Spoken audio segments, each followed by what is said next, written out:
Kasabay ng kanyang pagwika ay ang mabilisan naman nilang pagsalubong sa mga aswang. Sa isang iglap, lumaganap sa kanyang lupain ng digmaan na halos hindi na nila mawari kung papaano pa yon mapipigilan. Sa sobrang dami kasi ng mga aswang at iba pang uri ng mga nilalang, halos unti-unti na ding nahihirapan ang mga tauhan ni Tadag. Kahit ilan man ang mapatay nila, animoy hindi yun sapat upang tuluyang mabawasan ang bilang nito. Nauunawaan naman nila ang pagsilabasa ng mga nilalang na yon, lalo pat gabi ito ng Biyernes Santo. Ayon kay Tadag, habang pinipigilan nila ang mga itong pumasok sa kanyang lupain, halos hindi niya masilayan ang hangganan ng puwersa ng kanilang mga kalaban. Sa sobrang dami ng mga nilalang na nagkukumpulan, may hahalin tulad mo yon sa mga naglalakad na langgam. Lahat na yata ng nilalang na kanilang nakalaban ay nagsama-sama para lamang pabagsakin sila. Dagdag pa niya na, bukod sa mga aswang na nakikipagdigma sa kanilang pangkat, marami ding mambabarang at mangkukulam ang nasa likod ng mga ito at nagbibigay suporta sa kanilang mga kasama. Maya't mayari ng pagsilay nila sa mga sigbin sa paligid na animoy dahan-dahan ang lumalapit sa kinaroroonan ng kanilang pangkat. Dahil sa pangyayaring yon, patuloy namang nakikipag-usap sa kanya ang pinuno ng mga tikbalang at ang gitay na makiisa na sa digmaan. Subalit nang marinig yon ni Tadag, mariin naman niya doong ipinagbigay alam ang hangarin niyang iiwas ang mga ito sa tiyak na kapahamakan. Dahil sa pasya niyang yon, kung kaya't wala namang nagawa ang kanyang mga kaibigan kundi ang manatili sa loob ng kanyang tahanan. Makalipas pa ang ilang minuto, tuluyan na nga silang nasukol ng mga nilalang. Kahit marami na silang napapaslang, tila bang mas lalo pa yung dumarami. Noong una medyo kampante pa sila, subalit nang tumagal na, doon na sila unti-unting nababahala sa kadahilanang nararamdaman na nila ang pagkaubos ng kanilang mga lakas, subalit hindi man lang nababawasan ang bilang ng kanilang mga kalaban. Maya-maya pa, sa muling pagsilay nila Tadag sa pangkat ng mga aswang na papalapit na sa kanila, agad naman yung sinalubong ng kanyang mga kasama na merong daladalang kalasag. Pagbangga nila sa mga ito, agad naman nila yung inapakan at mabilisang inundayan ng saksak sa katawan. Ang mga tauhan naman niyang may mga mahabang tabak, buong tapang na nakikipaglaban sa mga sigbin na nagpupumilit sumira sa kanilang hanay. Sa pagpapatuloy ng ganoong pangyayari, nanatiling kampante lang naman si Tandang Ibok. Ni minsan, hindi pa nito nagawang tumulong na para bang meron itong hinihintay na pagkakataon. Pagsilay nito sa labas ng teritoryo ni Tadag, kung saan naroon ang isang grupo ng mga aswang, dali-dali naman yung tumakbo at mabilisang sinugod ang mga ito. Paglapit doon ni Tandang Ibok, kitang-kita nila kung papaano ito makipaglaban ng harapan. Bagaman may edad na ang ermitanyo, nakapagtatakang simbilis ito ng binata kung gumalaw. Sa halos ilang metro nitong pagtakbo, hindi man lang nila yun nakitang hiningal o hindi naman kaya'y nawala ng lakas. Wala ring naging pagkakataon ng mga aswang na masukol ito sa kadahilanang para yung hangin na pabigla-bigla na lamang sumusulpot at naglalaho. Matapos paslangin ng matanda ang pangkat ng mga aswang na nakita nito, laking gulat na lamang ni Tadag nang bigla yung lumitaw sa kanyang tabi, dala-dala ang ulo ng nilalang na huli nitong kinitila ng buhay. Pagtaas ni Tandang Ibok sa pugot nitong ulong dahan-dahang naaagnas, agad naman yung sumigaw ng napakalakas na nagsasabi ng, "Umalis na kayo dito! Kung ayaw niyong matulad sa kinahantungan ng demonyong ito. Alam kong siya ang nagsisilbi ninyong pangulo, kaya wala nang rason para ipagpatuloy niyo ang digmaang ito. magdudulot lamang ito ng matinding kawalan sa inyong hanay. Kailan may hindi nyo kami magagawang magapi sa anumang aspeto ng pakikipagdigma. Kasabay ng pagwika nito ay ang pagtapo naman ito ng ulo ng nilalang sa lupa. Dahil sa ginawa nito, kung kaya't unti-unti na nilang naramdaman ang animoy dahan-dahang pag-aalinlangan ng kanilang mga kalaban. Hindi naglaon, napilitan na din yung umalis, gawa ng nawalan sila ng mamumuno sa kanilang hukbo. Habang tumatakbo papalayo ang mga nilalang, wala namang nagawa sila tadag kundi yon ay pagmasdan. Makalipas lamang ang ilang minuto, doon nila nasilayan ang pagtakbo ng mga mambabarang na kanina pang nagbibigay sa kanila ng sakit sa ulo. Bukod kasi sa mga insektong pinakawalan nito, marami din yung mga uod na animoy pilit nitong pinapapasok sa kanilang mga katawan. Wala namang nabiktima ng mambabarang sa kanilang hanay, gawa ng protektado ang mga katawan nila ng mutya. Sa pagbalik ng katahimikan sa lugar, agad namang kinaladkad nila tadag pa isa-isa ang mga bangkay ng napaslang nila. Upang hindi umalingasaw ang baho ng mga ito, dinala nila yon sa pinakagitnang parte ng palayan kung saan doon madalas sumikat ang araw. Matapos nila yung maitambak, agad naman silang bumalik sa kanyang tahanan para tingnan ang mga pinsalang natamo ng kanyang tauhan. Sa paglalim pa ng gabi, wala silang ibang ginawa kundi ang magbantay. Habang patagal ng patagal ang kanilang pagmamasid sa paligid, kung ano-ano naman ang kanilang naririnig. May mga sumisigaw, umiiyak, umaangil, tunog ng malalapad na pakpak at ang paghingi ng tulong ng mga taong kasalukuyang binibiktima ng mga ito. Alam nila tadag na hindi yun ang gagaling sa kanilang baryo, kaya na may minabuti nilang ibigay na lamang ang responsibilidad sa mga albularyong nangangalaga sa baryong nasasakupan ng mga ito. Nais man nila yung tulungan, pero marami silang maiiwasang responsibilidad sa kanyang lupain. Ang labis kasi nilang pinoprotektahan noon ay ang mga perlas na kanilang nakuha sa bahay ng lalaki. Malakas kasi ang kanilang loob, hindi pangkaraniwang gabunan ang minsang nagtanga ng bertud. Kapag nagkataong bumagsak yon sa maling mga kamay, magdudulot lamang ito ng karagdagang panganib sa kanilang hanay. Sa pagsapit ng 12:00 ng gabi, mas lalo pang tumindi ang mga nararamdaman nilang kakaiba sa paligid. Marami din silang nasisilayang mga nilalang na pagala-gala sa kanyang lupain, subalit hindi na nila ito gaanong pinapansin. Ayon kay Tadag, ordinaryo nang nangyayari sa kanila ang mga ganoong kaganapan, lalo pat kung mga araw yon ng Semana Santa. Inaasahan kasi nilang malakas ang puwersa ng kaliwa sa mga sandaling idinadaos ang pagkamatay ng Diyos.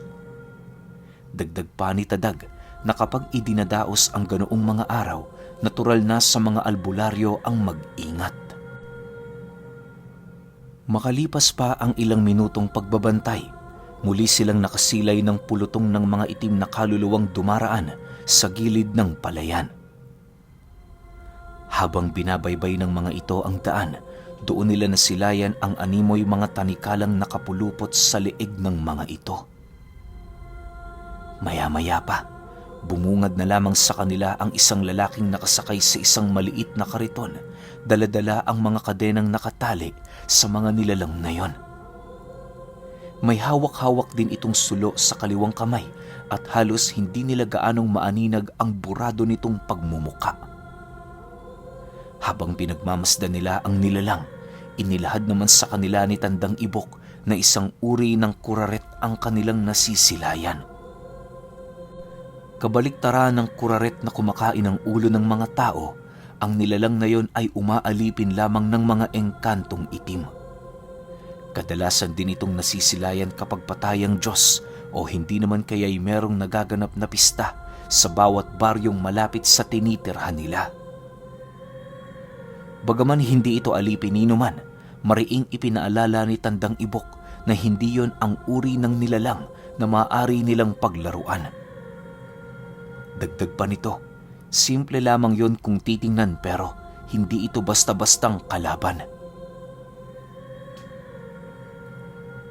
Sa pagpapatuloy ng kanilang pag-uusap, doon din nila napag-alaman na nagdadala ng kamalasan ang nilalang na yon sa bawat lugar na daraanan nito. Matapos naman yung marinig ni Tadag, agad naman niyang inutusan ng kanyang mga tauhan na itaboy ito sa kanilang teritoryo. Pagbigay niya ng utos sa kanilang grupo, dali-dali naman nilang pinuntahan ang lugar upang bigyan ng babala ang nilalang na malapit nang pumasok dito. Dahil sa wala silang kakayahang makipag-usap sa nilalang, minabuti nilang idaan ang kanilang mga nais iparating na mensahe sa pamamagitan ng pagsambit ng mga buhay na kataga. Nang maisakatupar naman yon nila Tadag, patuloy pa rin nilang napapansin ang pag-usad ng kuraret papasok sa kanyang lupain. Dahil sa ginawa nito, napilitan na ang kanyang mga tauhan na itarak sa lupa ang mga kalasag nitong tangan. Ipinaramdam din nila ang kanilang mga presensya sa lugar upang magsilbing hudyat sa nilalang na tutol sila sa ginagawa nitong paglalakbay sa kanilang teritoryo. Maya-maya pa, bigla namang napatigil ng bahagya ang kuraret habang dahan-dahang lumilingon sa pangkat nila.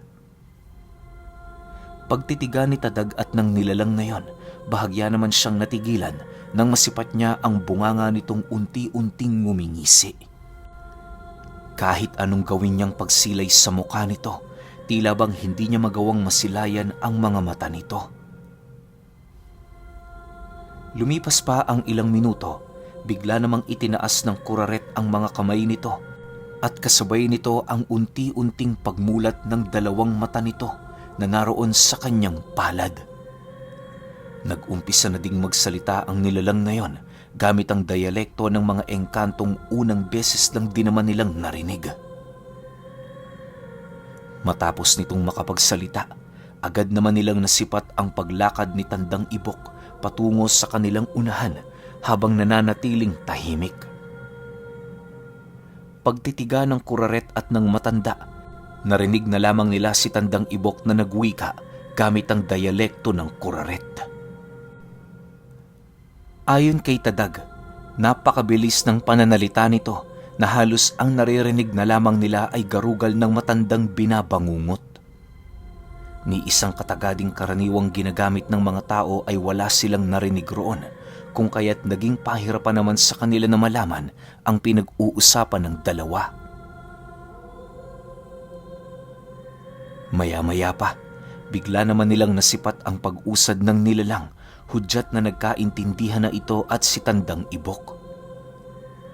Pag-alis nito sa kanilang lugar, dali-dali namang bumalik ang matanda sa kanila habang pasimpleng nakangiti. Tandang Ibok, ano yung ginawa nyo? Sa totoo lang, wala kaming naintindihan. Bungad na wika ni Tadag sa matanda. Marami ka pang hindi nalalaman tungkol sa akin, iho. 1,000 dialekto ng mga engkanto ang alam ko. Ordinaryo na din sa akin ang makakausap ng isang kuraret. Mabait naman yun eh. Pero para kayo ay magkasundo, kinakailangan niyang maunawaan ang nais mong iparating sa kanila. Kapag nakakapagsalita ka ng dialekto nila, kinikilala ka ng mga ito na isa sa kanilang uri. Sa mundo ng mga engkanto, ang pinakamahalaga sa lahat ay ang komunikasyon. Paliwanag naman sa kanya ng matanda. Ayon kay Tandang Ibok, wala namang ibang hinahangad ang kuraret kundi ang dumaan. Marami din kasi yung iniiwasang nilalang sa labas ng teritoryo ni Tadag, kung kaya't napilitan yung pumasok doon. Dagdag pa nito, alam naman ng kuraret na sakop yun ng kanyang teritoryo, subalit wala din yung pagpipilian. Mariin din itong inilahad kay Tandang Ibok ang paghingi nito ng tawad ukol sa abala nitong nagawa sa kanilang pangkat. Matapos naman yung marinig nila Tadag, minabuti na lamang nilang bumalik sa loob ng kanyang bakuran. Habang binabagtas nila ang daan, hindi niya maiwasang malungkot para sa nilalang dahil wala naman yung ibang hangad kundi ang dumaan. Nais man sana nila yung padaanin, subalit hindi yun maaari sapagkat likas na sa mga kuraret ang magtanga ng sumpa sa bawat lupang kanilang inaapakan.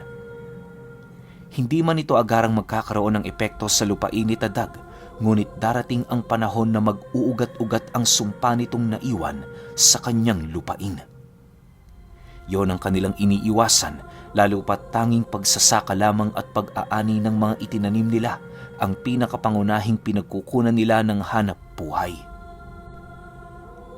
Makalipas pa ang ilang minutong pag-uusap, nagpasya na silang patulugin ang iilan sa mga tauhan nilang labis na naapektuhan sa naganap na digmaan.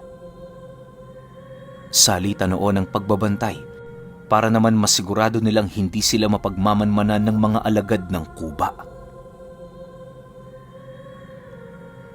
Kinabukasan, awa naman ng Diyos, naging maayos naman ang lahat. Habang wala pa silang ginagawa, nagdesisyon silang mag-ikot-ikot sa baryo upang makita ang pinsalang na idulot ng mga nilalang. Pagdating nila roon, bumungad sa kanila ang iilang mga batang sakop na ng sabulag ng mga gabunang aswang. Alam nilang ilusyon na lamang ang mga ito kung kaya't wala na silang ginawa para yon ay matulungan. Sa isip-isip nila Tadag, kagabi pa kinatay ang mga bata kung kaya't baliwala na ang pagtulong nila sa pamilya ng mga ito. Ang nais na lamang noong mangyari ng kanilang grupo, itatak sa pamilya ng biktima na namatay ang kanilang mga anak dahil sa sakit. Matapos ang kanilang paglilibot sa sentro, nagpasya silang tumungo sa kakawan upang makita kung meron na bang bunga ang iilang puno nito. Inaasahan kasi noon ni Tadag na pasapit na ang bungahan ng mga kakao kung kaya't kinakailangan nila yung bantayan, subalit pagdating nila sa lugar, halos lamunin naman ng galit ang kanyang katawan nang masipat niyang karamihan sa mga tanim nilang kakao ay wala na. Ang iilan sa mga ito'y nabuwal na parang dinaanan ng bagyo, habang ang iba naman pinagpupuputol gamit ang isang matalas na bagay. Nagkalat din sa paligid ang mga dahon nito, indikasyon na yon ay pinagdiskitahan ng kanilang mga kalaban. Matapos naman nilang masilayan ang pangyayari sa lugar, si Tadag na mismo ang nag-abiso sa kanyang mga kasama na maghanda. Para sa kanya, hudyat ng digmaan ang ginawa ng mga ito sa kanyang lupain, gawa ng kung tutuusin, wala namang kamalay-malay ang kanilang mga tanim sa nagaganap na alitan ng kanilang mga pangkat. Nang marinig naman yon ng kanyang mga kasama, dali-dali naman itong sumakay sa kanilang mga kalabaw para bumalik na sa kanilang mga bahay. Pagdating nila sa kani-kanilang mga tahanan, agad naman itong inilabas ang lahat ng kagamitan na maaari nilang mapakinabangan sa digmaan. Habang abala sila Tadag sa paghahanda, mariin naman silang inabisuhan ni Tandang Ibok ukol sa kanilang mga gagawin. Tadag iho, naguguluhan ka lang. Bakit hindi mo subukang huminga ng malalim at mag-isip ng dahan-dahan? Tandaan mo, ang pasya mo ang magdidikta sa iyong magiging tadhana. Hindi kita tinututulan. Sa katunayan, hawak mo ang suporta ko sa kung anuman ang nais mong gawin sa ating grupo. Ikaw ang masusunod, pero naway magdahan-dahan ka rin paminsan-minsan. Wika ni Tandang Ibok habang isinasalansan nito ang kanilang mga armas. Matapos naman yung marinig ni Manong Kamat, agad naman yung lumapit sa kanya habang nagwiwika ng, "Ito na ba talaga ang gusto mo? Wala namang problema. Handa kami sa anumang oras. Sabihin mo lang at susunod kami." Dahil sa mga sinabi nito, kahit papaano'y nabuhayan naman si Tadag ng loob para makipaglaban. Napakahalaga para sa kanya ang suporta ng kanyang mga kasama, gawa ng yun na lamang ang nagpapalakas sa kanila. Para maging matiwasay ang kanilang paglalakbay, minabuti nilang hintayin ang pagtatapos ng linggo ng pagkabuhay. Inaasahan naman nilang magiging mahirap sa kanila ang paghahanap sa pangkat ng kuba, kung kaya't nilaanan nila ng tamang panahon ang kanilang mga sarili upang makapaghanda. Makalipas lamang ang ilang araw, doon na nag-umpisang maglakbay ang kanilang grupo. Bago sila umalis sa lupain niya, mariin naman niyang inihabilin sa pamilya ng kanyang mga tauhan ang pamamahala. Nagdesisyon din kasing sumama ang Bulalakaw, Tikbalang at mga Anggitay, kung kaya't wala nang pagpipilian itong si Tadag. Bagaman hindi niya kaano-ano ang pamilyang yon, nasisiguro naman niyang mapapamahalaan ito ng maayos ang kanyang lupain, gawa ng marami na din sila nitong pinagsamahan kahit papaano.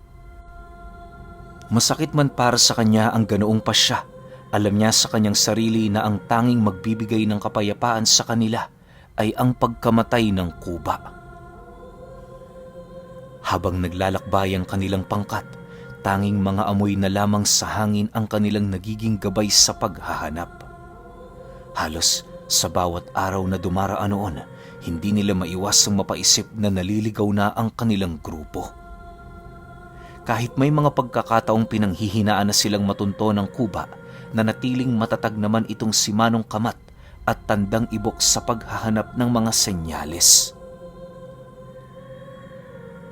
Sa pagpatak ng ikalawang linggo ng kanilang paglalakbay, halos milya-milya na ang kanilang layo sa baryo. Nagkakaubusan na din sila noon ng mga dalang pagkain, kaya na may wala silang pagpipilian kung hindi ang humanap ng komunidad na tinitirhan ng mga tao. Bago sumapit ang hapon noong mismong araw na yon, nakarating sila sa isang nayon kung saan purong mga katutubo ang naninirahan doon. Hindi naman sila nabahalang pumasok sa lugar, lalo pat ramdam na ramdam nila ang iilang presensya ng mga albularyo. Makalipas pa ang ilang minuto, napansin na lamang nila na pinagkukumpulan na sila ng mga taong naninirahan roon. Pilit naman yung kinausap nila Manong Kamat nang sa gayoy mailahad nila sa mga ito ang kapayapaang dala ng kanilang grupo. Maya-maya pa, pagsilay nila sa isang matandang naglalakad papalapit sa kanila, agad naman nila doong ipinakita ang kanilang mga agimat habang nagwiwika si Manong Kamat dito ng, Pagpasensyahan mo na ang istorbo, kapatid. Nais lang sana naming humingi ng konting tulong sa inyo. Nasa kasagsagan kami ng misyon para masugpo ang mga kalaban natin sa ating lupain. Pakiusap, tulungan niyo kami. Nang marinig naman yon ng matanda, ngumiti lang naman ito sa kanila habang inilalahad ang kagalakan din itong makita ang kanilang pangkat. Ayon sa albularyo, matagal na niyang hinihintay ang grupo nila Tadag. Sa kadahilan ng ilang buwan na din niyang napapanaginipan ang pagdating ng mga ito. Dagdag pa nito na lahat ng kinakailangan ng kanilang grupo ay matagal nang nakahanda sa bahay nito. Matapos naman nilang marinig ang sinabi ng matanda, labis-labis naman ang kanilang pasasalamat sa tulong na ibibigay nito sa kanilang pangkat.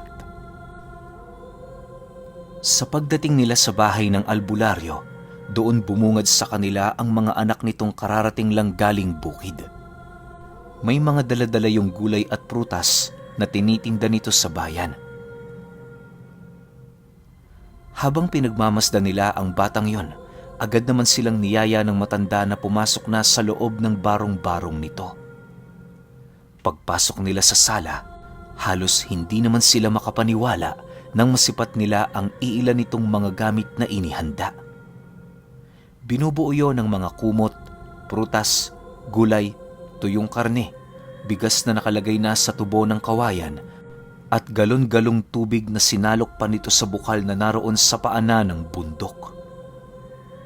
May mga inihanda din yung tuba, gawa ng ayon sa matanda, inaasahan na niyang manginginom ang pangkat ni Tadag. Dahil sa mga inihanda nito, kung kaya't nagpasya silang manatili muna sa nayo ng isang gabi. Pansamantala din muna nilang inialis sa kanilang mga isipan ang tungkol sa kanilang misyon, gawa ng minsan na lang sila noong nagkakasiyahan.